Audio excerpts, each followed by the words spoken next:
Hello and welcome to our YouTube channel exam study 9 friends. आज हम आपके लिए 31 जुलाई के महत्वपूर्ण करंट अफेयर्स लेकर आए हुए हैं। आज है 31 जुलाई और 31 जुलाई को राष्ट्रीय एवोकेडो दिवस मनाया जाता है, राष्ट्रीय मठ दिवस मनाया जाता है, ब्लैक टोड डे मनाया जाता है और विश्व रेंजर दिवस मनाया जाता है।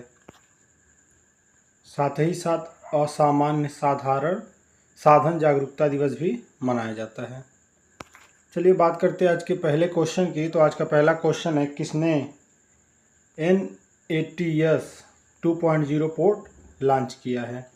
तो ये धर्मेंद्र प्रधान जी ने किया है, यानी ऑप्शन नंबर सी इसका राइट आंसर हो जाएगा। चलिए जानते हैं इसके बारे में। तो देखिए, केंद्रीय शिक्षा मंत्री श्री धर्मेंद्र प्रधान ने आज नई दिल्ली में राष्ट्रीय प्रशिक्षुता और प्रशिक्षण योजना 2.0 लॉन्च किया तथा DBT मोड के माध्यम से प्रशिक्षुओं को 100 करोड़ रुपए का वजीफा वितरित किया। ये प्रशिक्षु ITS, विनिर्माण, ऑटोमोबाइल्स आदि जैसे विशेष क्षेत्रों में प्रशिक्षण प्राप्त कर रहे हैं। तो देखिए, यह पहल जो है युवाओं के कौशल और रोजगार पर सरकार के फोकस के अनुरूप है। NTS 2.0 पोर्टल की उपयोग बड़ी संख्या में लाभार्थियों द्वारा पंजीकरण और प्रशिक्षु के लिए आवेदन करने के लिए किए जाने की उम्मीद है। बात करते हैं आज के दूसरे क्वेश्चन की। तो आज़ादी के बाद एक ही ओलंपिक में 2 पदक जीतने वाली पहली भारतीय कौन है? ये मनु भाकर हैं, यानी ऑप्शन नंबर ए इसका राइट आंसर हो जाएगा। चलिए जानते हैं इनके बारे में। तो देखिए, भारत की स्टार निशानेबाज मनु भाकर ने पेरिस ओलंपिक 2024 में अपना दूसरा कांस्य पदक जीतकर इतिहास में अपना नाम दर्ज करा लिया है।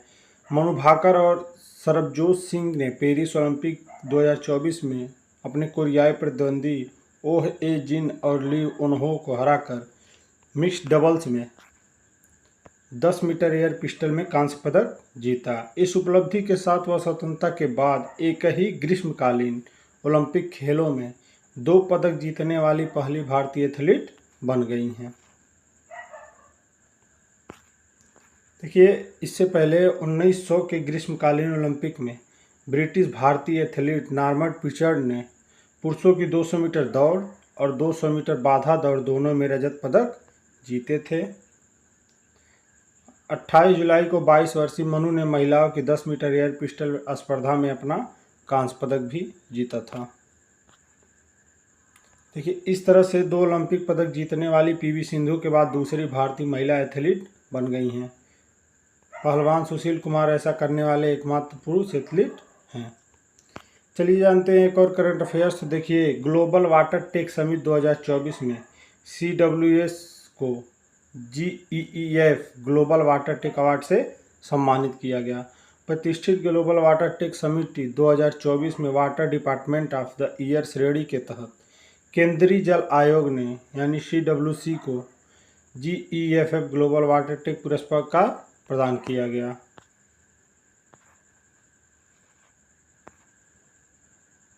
देखिए, वैश्विक पुरस्कार जल क्षेत्र में प्रमुख उपलब्धियों को मान्यता देते हैं तथा सीवेज और विलक्षीकरण क्षेत्रों में नवाचार, प्रौद्योगिकी, संरक्षण और सतत विकास को सम्मानित करते हैं। Global energy and environment foundation ने जल मौसम संबंधी डेटा संग्रहण, बाढ़ पूर्वानुमान, जलाशय भंडारण निगरानी, जल गुणवत्ता निगरानी और अंतर्राज्यीय जल मुद्दों के समाधान में केंद्रीय जल आयोग की महत्वपूर्ण भूमिका को स्वीकार किया जाता है।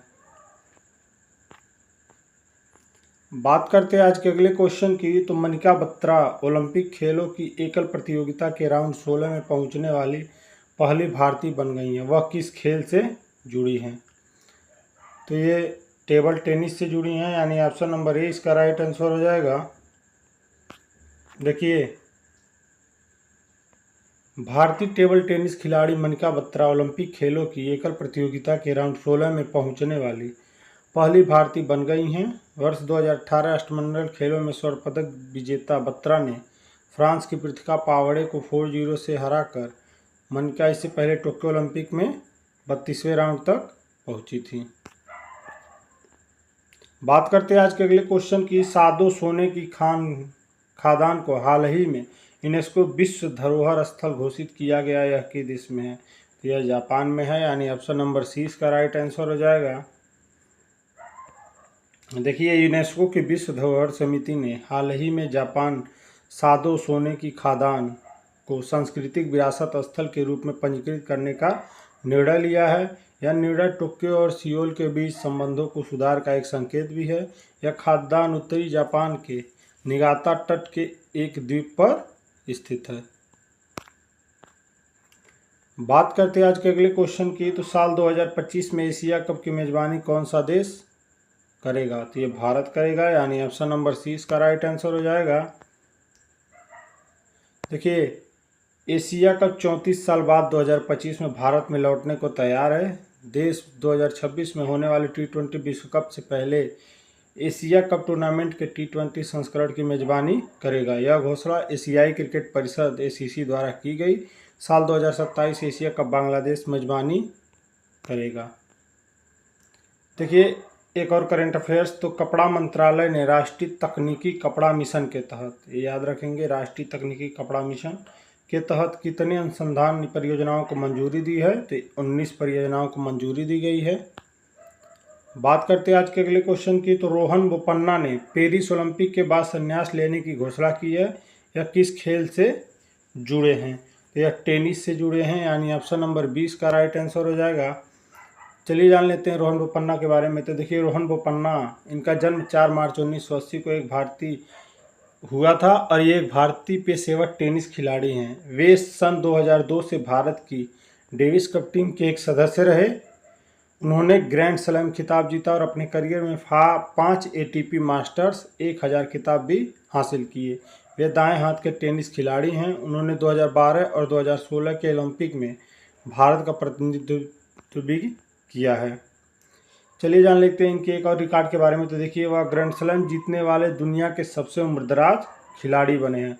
रोहन बोपन्ना और मैथ्यू एबडेन की जोड़ी ने ऑस्ट्रेलिया ओपन में मेंस डबल्स का खिताब जीत लिया और 43 साल की उम्र में बोपन्ना का यह पहला ग्रैंड स्लैम खिताब है और ये सबसे उम्रदराज खिलाड़ी भी बन गए हैं। बात करते हैं आज के अगले क्वेश्चन की, तो कौन अंग्रेजी चैनल को अकेले तैरकर पार करने वाले दुनिया के सबसे कम उम्र की और सबसे तेज महिला तैराक बन गई हैं? तो ये जिया राय बनी हैं, यानी ऑप्शन नंबर सी इसका राइट आंसर हो जाएगा। चलिए जानते हैं इनके बारे में। तो देखिए, मुंबई की 16 वर्षीय जिया राय इंग्लिश चैनल को पार करके दुनिया की सबसे कम उम्र की और सबसे तेज तैराक बन गई हैं। देखिए, इन्होंने 28 जुलाई 2024 को इंग्लैंड में एबार्ट्स क्लिफ से, याद रखेंगे, एबार्ट्स क्लिफ से 34 किलोमीटर की तैराकी शुरू की और 29 जुलाई को फ्रांस में अपने अंतिम गंतव्य पॉइंट डे ला कोर्टे ड्यून पर पहुंची। उन्होंने यह दूरी 17 घंटे और 25 मिनट में पूरी की, जो किसी तैराक द्वारा स्थापित एक नया विश्व कीर्तिमान है। चलिए देखते हैं। तो देखिए, ऑटिज्म स्पेक्ट्रम डिसऑर्डर से पीड़ित जिया राय एक भारतीय नौसेना कर्मी की बेटी हैं। चलिए, इन्होंने एक और रिकॉर्ड बनाया, जान लेते हैं इसके बारे में। तो देखिए, पाक जलडमरू मध्य को पार करने वाला विश्व रिकॉर्ड। जिया राय के नाम भारत को श्रीलंका से अलग करने वाली पाक जलडमरू मध्य को पार करने वाली सबसे कम उम्र और सबसे तेज तैराक होने का भी विश्व कीर्तिमान है। उन्होंने श्रीलंका के तलाई मन्नार से भारत के धनुषकोटी तक 29 किलोमीटर की दूरी 13 घंटे और 10 मिनट में तय करके विश्व कीर्तिमान बनाया था। इंग्लिश चैनल और भारतीय तैराक, चलिए जानते हैं कौन कौन से भारतीयों ने अभी तक इंग्लिश चैनल को पार किया और कौन सा रिकॉर्ड बनाया है। तो देखिए, इंग्लिश चैनल अटलांटिक महासागर का एक संकीर्ण हिस्सा है जो इंग्लैंड के दक्षिणी तट को फ्रांस के उत्तरी तट से अलग करता है। 1958 में इंग्लिश चैनल को तैरकर पार करने वाले पहले भारतीय मिहिर सेन थे, नाम याद रखेंगे। 29 सितंबर 1959 को इंग्लिश चैनल पार करने वाली पहली भारतीय महिला आरती साहा थी। अनीता सूद के नाम 17 अगस्त 1987 को 8 घंटे 15 मिनट के समय के साथ सबसे तेज तैराकी का रिकॉर्ड है। देखिए, इंग्लैंड के कैप्टन मैथ्यू वेब 1875 में इंग्लिश चैनल को सफलतापूर्वक तैरकर पार करने वाले पहले व्यक्ति हैं पूरे विश्व में।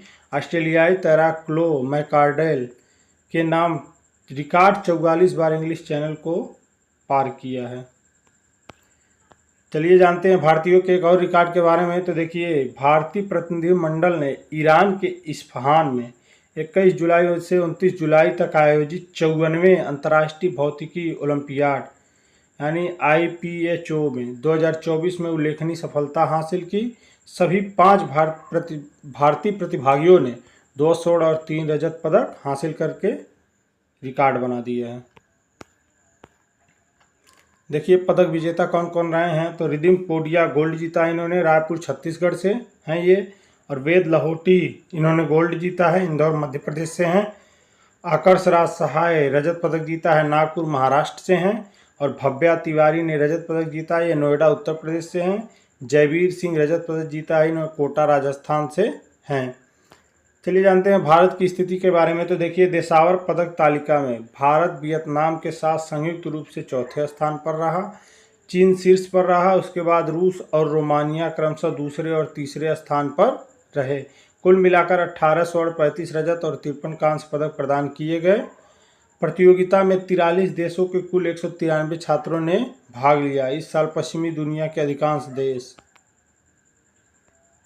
IPHO से दूर रहे क्योंकि ये ईरान में हुआ था। बात करते हैं आज के अगले क्वेश्चन की। देखिए, भारत मानक ब्यूरो ने भारत में अपनी तरह का पहला मानकीकृत कृषि प्रदर्शन फार्म विकसित करने के लिए किसके साथ समझौते ज्ञापन पर हस्ताक्षर किया है।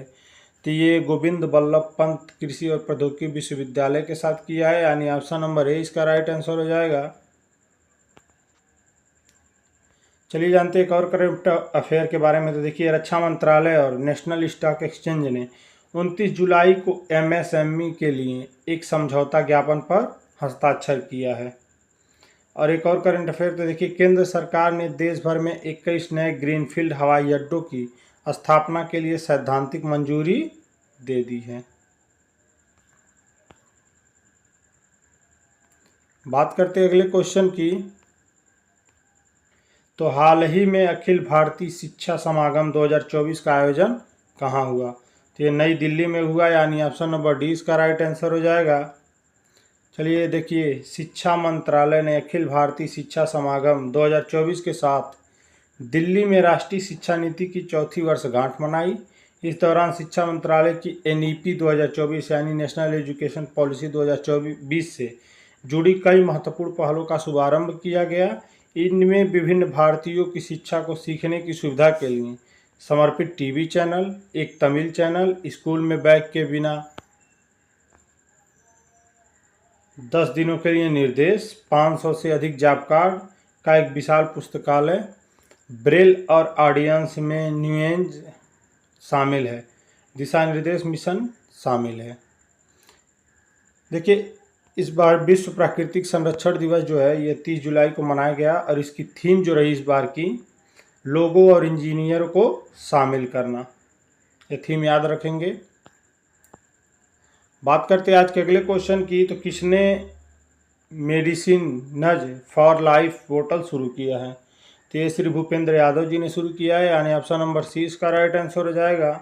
चलिए जानते हैं इसके बारे में। देखिए, पर्यावरण वन एवं जलवायु परिवर्तन मंत्री श्री भूपेंद्र यादव ने पर्यावरण वन एवं जलवायु परिवर्तन राज्य मंत्री श्री कीर्तिवर्धन सिंह के साथ डॉक्यूमेंट एवं सेवाओं की संबंधित सलाह के लिए आवेदन करने के लिए मेडिसिनज फॉर लाइफ की शुरुआत की है, जो पर्यावरण अनुकूल जीवन शैली से संबंधित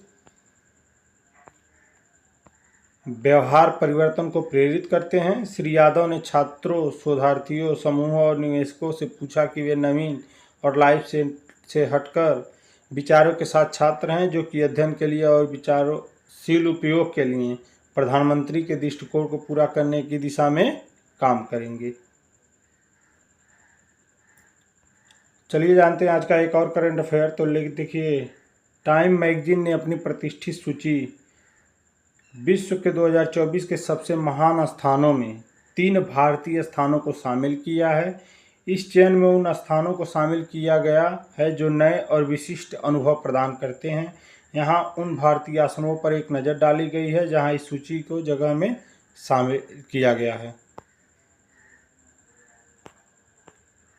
तो पहला स्थान है वो समाधान संग्रहालय म्यूशो मुंबई में स्थित म्यूजियम सॉल्यूशन यानी म्यूसो बच्चों के लिए एक अनोखा संग्रहालय है जो अपनी थीम आधारित प्रदर्शनियों और इमर्सिव लॉन्च दीक्षाओं के लिए जाना जाता है। देखिए, लोअर परेल में स्थित 1 लाख वर्ग फुट में की जगह में स्टीम विषय पर झुकाव इंटरेक्टिव लैब, 220 रेज्यूमे वाल, एम्फी थिएटर, एक पुस्तकालय और एक रिसाइकलिंग केंद्र शामिल है। इसका उद्देश्य बच्चों में व्यावसायिक और व्यावसायिक प्रभाव को प्रेरित करता है। और दूसरा स्थल है मनम चॉकलेट, हैदराबाद। देखिए, मनम चॉकलेट यह बेंगलुरु में स्थित एक प्रतिष्ठित चॉकलेट ब्रांड है जो भारतीय उगाए गए कोको को प्रमुखता देता है। इस ब्रांड को हाल ही में कई अंतर्राष्ट्रीय पुरस्कार मिले हैं। मनम चॉकलेट ने अगस्त 2023 में हैदराबाद में अपना प्रमुख अनुभवात्मक स्थल मनम चॉकलेट कारखाना खोला। टाइम मैगजीन में सारा खान ने लिखा है कि मनम चॉकलेट की चटनी में चाय, बिस्किट और पिस्ता फज जैसी स्वादिष्ट चॉकलेट हैं। करी पत्ता बिस्किट और बादाम प्राइलाइट जैसी स्वादिष्ट चॉकलेट बनाई जाती हैं। यहाँ क्राइसेंट, कोको मैक्रॉन और चैम्बर केले का सॉफ्ट सर्व भी तैयार किया जाता है, जिसके कारण इसको टाइम मैगजीन ने अपने में स्थान दिया है। देखिए, इस फैक्ट्री में नीचे स्थित मनम का कांच से ढका कैफ़े मिठाइयों और स्वाद की विविधता पेश करती है, जहां एक कोको पेड़ भी शामिल है जो मनम की कहानी एक महत्वपूर्ण हिस्सा है मनम की कहानी का। अब तीसरा स्थान है हिमाचल प्रदेश, नार, हिमाचल प्रदेश। देखिए, हिमाचल प्रदेश में एक बुटीक होटल स्थित है। नार एक प्रीमियम रेस्तरां है जहां प्रसिद्ध सेफ प्रतीक साधु चल रहे हैं। सेफ साधु का लक्ष्य पहाड़ी इलाकों में खाद्य विविधता को प्रस्तुत करना और नार को एक अनोखा उद्देश्य रेस्तरां बनाना है। देखिए, टाइम मैगजीन में सारा खान ने बताया कि एक बार 16 लोग क्षेत्रीय स्वादों का आनंद लेते हैं। यहाँ हिमाचली याक पनीर, जूनिपर स्मोक्ड ब्लैक, पुरानी 8वीं मक्सबुदजी चावल के साथ मसालेदार कहानियाँ, लद्दाखी अनाज पास्ता, नागा बांस सूट अचार और उत्तराखंड के गलगल नींबू जैसे विशेष व्यंजन शामिल हैं। इन दोनों भारतीय स्थानों को टाइम मैगजीन की सूची में शामिल करना एक बड़े सम्मान की बात है और यह भारतीय संस्कृति और भोजन की विविधता को विश्व स्तर पर दर्शाता है। फ्रेंड्स, अगर आपको वीडियो अच्छा लगा तो लाइक करें, चैनल को सब्सक्राइब करें और दोस्तों के साथ शेयर ज़रूर करें। धन्यवाद।